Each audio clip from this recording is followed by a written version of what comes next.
शहबाज हुकूमत का पहला साल मुकम्मल हो गया। वज़रा का दावा बेहतरीन कारकर्दगी दिखाने का है, लेकिन नाक़दीन इसे पाकिस्तानी तारीख का एक और स्याह तरीन साल करार दे रहे हैं। हुकूमत बमुकाबला नाक़दीन, किसके दावे दुरुस्त हैं या फिर हकीकत जो है इन दोनों दावों के कहीं बीच में है। आज के मुनक़सिम और महाज़राई के शिकार पाकिस्तान में इस मामले पर तवाज़ुन से बात करना जो है नामुमकिन नहीं तो मुश्किल ज़रूर हो गया है। हुकूमत के जो माशी अशारिये हैं उनमें बेहतरी के दावे जो हैं कागज़ पर कम अज़ कम दुरुस्त नज़र आ रहे हैं। रुपया यकीनन मुस्तहकम है, महंगाई बढ़ने की रफ्तार कम हुई है, जबकि शरह सूद में भी बड़ी कटौती हो चुकी है। IMF प्रोग्राम भी जो है वो पटरी पर है। अल्हम्दुलिल्लाह न सिर्फ हम डिफ़ॉल्ट से निकल आए हैं, बल्कि आज खुद मैं नहीं, IMF, वर्ल्ड बैंक और तमाम आलमी इदारे वो खुद अपनी ज़ुबान से कह रहे हैं कि हम अल्हम्दुलिल्लाह जो हमारा जो मैक्रो इकनॉमिक जो इंडिकेटर्स हैं वो यानी शिकस्त रेख से निकलकर इस्तेकाम की तरफ जा रहे हैं। और अब अल्हम्दुलिल्लाह मईशत की तरक्की का सफ़र आया चाहता है और उसके ऊपर अब हमने दिन रात यकसुई के साथ हमने मेहनत करनी है। लेकिन मसला जो है वो आम पाकिस्तानी का है, जिसकी क़ुव्वत ख़रीद कम हुई है। भारी टैक्सों और अशिया सर्फ की बुलंद कीमतों ने उसे कुचल कर रखा हुआ है। बेरोज़गारी में इजाफा हुआ है। मुल्क में हनूज़ जो है सरमायाकारी बढ़ने के दूर दूर तक आसार नहीं। वर्ल्ड बैंक की एक रिपोर्ट के मुताबिक 38% बच्चे जो हैं वो ग़िज़ाई कमी और पीने के साफ़ पानी मैसर न होने की वजह से स्टंटेड ग्रोथ का शिकार हैं, यानी कि वो जहनी और जिस्मानी नशोनुमा में आम बच्चों से कमज़ोर हैं। और ये वो कमी है जो ज़िंदगी में कभी पूरी नहीं हो सकती। इसी तरह पाकिस्तान की जो लर्निंग पावर्टी, यानी कि 10 साल और उससे कम उम्र के जो बच्चों का अपनी उम्र के हिसाब से जो है लिखना पढ़ना जो है वो 77% के करीब है।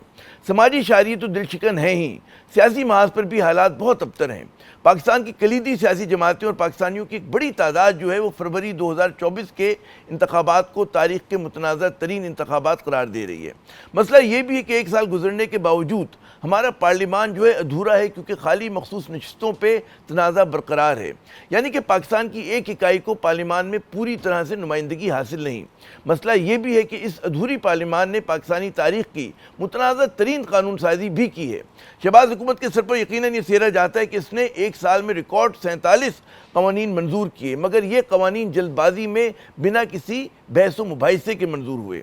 पिलडेट की रिपोर्ट के मुताबिक पार्लियामेंट ने अपने पहले एक बरस में इलेक्शन एक्ट में तब्दीलियाँ की, जो अपोजिशन को मुतनाज़ा इंतखाबात चैलेंज करने से रोकने और जो रिजर्व सीट्स हैं उसको अपोजिशन पार्टी से छीनने के लिए थी। मुतनाज़ा 26वीं तरमीम ने अदलिया को जो है असम्बली के मातहत कर दिया और नाक़दीन के बकौल आला अदलिया की आज़ादी और खुद मुख्तारी को ख़त्म कर दिया। मीडिया और सिविल सोसाइटी की ज़बाबंदी के लिए पीका एक्ट में मुतनाज़ा तरमीम भी जो है बड़ी जल्दबाजी में हुई हैं। आम पाकिस्तानी पर जहाँ टैक्सों और महंगाई का बोझ बढ़ा है, वहीं अरकान पार्लियामेंट की जो तनख्वाहें हैं और मराहत हैं उनमें बहुत बड़ा इजाफा कर दिया गया है, यानी कि जो मेंबर पार्लियामेंट हैं उनकी तनख्वाहें 1,88,000 से बढ़ाकर 5,19,000 कर दी गई हैं। मराहत ज़ाहिर है कि इनके अलावा हैं। पहले पार्लिमानी साल के जाते जाते जो है वज़ीर आज़म शहबाज शरीफ ने अपनी काबीना को जो है दुगने से भी ज़्यादा कर दिया और किफ़ायत शारी और पेट काटने का हुक्म और काम जो है वो अवाम के लिए छोड़ दिया है। कौमी असम्बली में कायद हिज़्ब इख्तिलाफ उमर अयूब हुकूमत की दावों को हमें रद्द करते हुए नजर आ रहे हैं। जिस वक्त पाकिस्तान की इस इंस्टॉल्ड रिजीम ने IMF के सामने $1.5 अरब के लिए कशकोल उठा के ये फिर रहे हैं। मुल्क से $27 अरब जा चुका और ये $2.5 अरब के लिए कशकोल लेके फिर रहे हैं। सरमायाकारी हो नहीं रही, कोई किसी किस्म की किसी सेक्टर में कोई सनतकारी या कोई चीज सरमायाकारी नहीं हो रही। बलूचिस्तान में हालात तशवीशनाक हैं। लेकिन हुकूमती दावों और जवाबी दावों का जायजा लेने से पहले जिक्र कुछ शहर नापुरसा कराची का, जहां हर गुजरते दिन के साथ मसाइल बढ़ते और शहरियों की जान जो है वो सस्ती होती दिखाई दे रही है। पिछले ही माह कराची में शहरी और ट्रांसपोर्टर अरसे के बाद मद्दे मुकाबिल नजर आए। साल के पहले 49 दिनों में 100 से ज़्यादा शहरियों की भारी गाड़ियों तले हलाकत के बाद मुश्तिल अफराद ने उन्हें नजर आतिश करना शुरू कर दिया। मुश्किलों से इस मामले को फैलने से रोका गया, हुकूमत के इस वादे के साथ कि ये भारी गाड़ियाँ अब ट्रैफिक कवानीन के मुताबिक और रात 10 बजे के बाद चलेंगी। लेकिन इन तमाम तरह यकीन दहानियों के बावजूद शहरी जो हैं वो भारी गाड़ियों तले आकर बदस्तूर हलाक हो रहे हैं। साल के पहले 62 दिनों में डंपर्स, ट्रक और टैंकरों के पहियों तले हलाक होने वालों की तादाद जो है अब 154 हो गई है। सिंध हुकूमत का कहना है कि जी मीडिया मामले को बढ़ा चढ़ाकर जो है पेश कर रहा है, वरना हादसात तो होते रहते हैं, यानी कि इशारा ये है कि जी मामलात यूं ही चलेंगे। इन हादसात पर सूबाई हिज़्ब इख्तिलाफ की सभी जमातों ने सदाए एहतजाज बुलंद किए, बशमूल मुत्तहिदा कौमी मूवमेंट। لیکن چند روز کے لیے جیل میں صرف مہاجر قومی موومنٹ کے چیئرمین آفاق احمد صاحب ہی گئے۔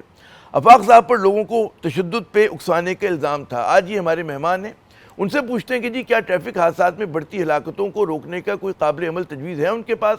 کیا یہ حادثات جو ہیں شہر کو ماضی کی طرح دوبارہ سے لسانی فسادات کی آگ میں تو نہیں جھونک سکتے؟ اور حکومت جو ہے، حکومت سندھ، شہری حکومت اور بڑی سیاسی جماعتیں کیوں اس معاملے پر سنجیدگی کا مظاہرہ کرتی دکھائی نہیں دے رہی؟